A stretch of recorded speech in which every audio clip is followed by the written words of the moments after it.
Hi guys, అందరు ఎలా ఉన్నారు? అందరూ బాగుండాలి, అందరూ మేము ఉండాలి. అప్పుడెప్పుడో రామాయణ గ్లిమ్స్ నవీన్ మల్హోత్రా చూసాం. చాలా సంవత్సరాలు అయిపోతుంది అనే టైంకి మళ్ళీ శ్రీరాముడిది అయితే గ్లిమ్స్ రిలీజ్ చేశారు.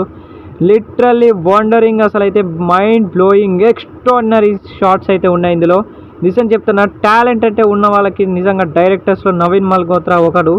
నిజంగా అయితే వామ్మో, ఈ షార్ట్స్ లిటరల్లీ 2500 కోట్లు బడ్జెట్కి అచ్చు దిద్దినట్టయితే శ్రీరాముడిని అయితే చూపించారు. అసలు రామాయణ త్రేతాయుగానికి అయితే తీసుకెళ్ళిపోయారు. ఆ షార్ట్స్ కానివ్వండి, ఆ విజువల్స్ కానివ్వండి, వావ్ వావ్ అనిపించింది.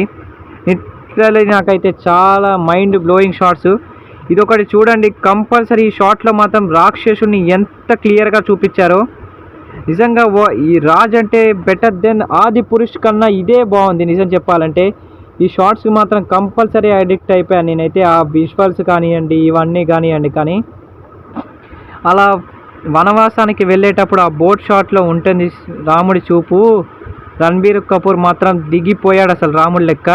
ఇక్కడైతే పుష్పక విమానం షాట్ ఉంది భయ్యా, వావ్ వావ్ అనిపించింది నాకైతే. ఆ షాట్లో మాత్రం లిటరల్లీ అసలు నిజంగా అడిక్ట్ అయిపోతారు మీరైతే. నిజంగా చెప్పాలంటే ఇక్కడ ఒక షాట్, ది లెజెండ్ అని పడుతున్నప్పుడు రణబీర్ కపూర్ని రాముడు గారు జూమ్ చేస్తారు. చేతులు అయితే దండం పెట్టాల్సింది ఎవరైనా. నాకు నిజంగా అయితే ఈ షార్ట్స్ మాత్రం చాలా బాగా నచ్చాయి ఫ్రెండ్స్. ఇక్కడ రాముడిది తిలకం కనిపిస్తుందా, రఘుకుల తిలక రారా అనే ఆ సాంగ్ కూడా వేసుకోవచ్చు.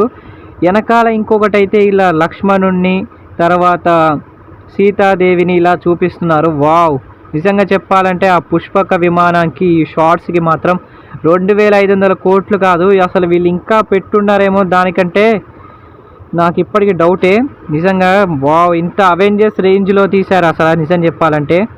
ఇక్కడ వనవాసానికి వెళ్ళే టైంలో కానీ, ఇక్కడ అమ్మకి చేతులు దండం పెట్టేటప్పుడు మాత్రం కానీ, ఇవన్నీ నాకు చాలా బాగా నచ్చాయి. నిజమైన రామాయణ చూశాను. Thanks for watching. Until then.